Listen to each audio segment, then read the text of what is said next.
Pemirsa, Badan Pusat Statistik mencatat tingkat inflasi Juli 2019 mencapai 0,31%, lebih rendah dari bulan Juni yang mencapai 0,5%. Namun inflasi Juli tahun ini lebih tinggi dibandingkan dengan tahun lalu.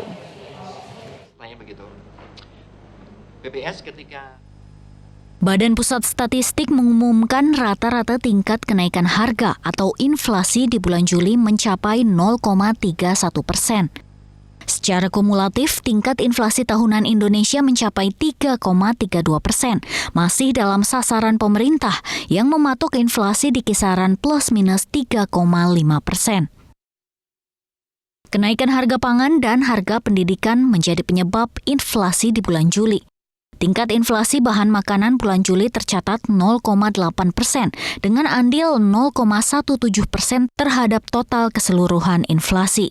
Beberapa komoditas bahan makanan yang mendorong terjadinya inflasi adalah cabai merah dan cabai rawit. Kepala Badan Pusat Statistik Suharyanto mengatakan, meski tergolong tinggi, tingkat inflasi secara tahunan di Indonesia masih terjaga.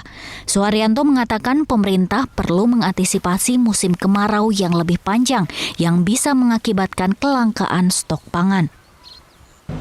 Itu saya bilang akan terkendali, masih di bawah target 3,5. Saya tadi cuma bilang, kalau kita lihat pattern 2 tahun sebelumnya, biasanya kita akan aman semuanya, akan ada kenaikan di bulan Desember. Karena biasanya ada liburan sekolah, persiapan Natal dan Tahun Baru. Untuk itu kita perlu berjaga-jaga. Kemudian satu lagi yang tidak biasa saya tadi sampaikan adalah musim kemarau yang diduga agak panjang sampai dengan bulan Oktober 2019. Nah, kalau kita mengantisipasi lebih bagus, lebih jauh, akan lebih bagus gitu ya. Selain bahan pangan dan ongkos pendidikan, komoditas yang menyumbang inflasi di bulan Juli adalah naiknya harga emas perhiasan.